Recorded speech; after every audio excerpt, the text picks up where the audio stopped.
নিজৰ গৃহ জিলাত আমাৰ মেডিকেল এক্সামিনেশ্যন হ'ব আৰু 15 তাৰিখে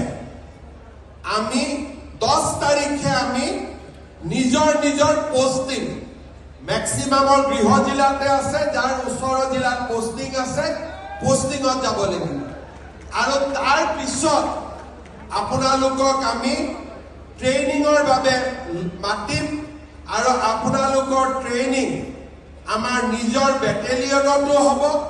কিছুমানৰ ট্ৰেইনিং নিজৰ বেটেলিয়ন আৰু কিছুমানৰ ট্ৰেইনিং আমাৰ লাচিত বৰফুকন পুলিচ একাডেমিত হ'ব কষ্ট কৰি আমি ট্ৰেইনিং কৰাৰ পিছত আমাৰ পাছিং আউট পেৰেড হ'ব আৰু পাছিং আউট পেৰেডৰ পিছত আমি আমাৰ কৰ্তব্যৰ পথত আমাৰ যাত্ৰা আৰম্ভ কৰিম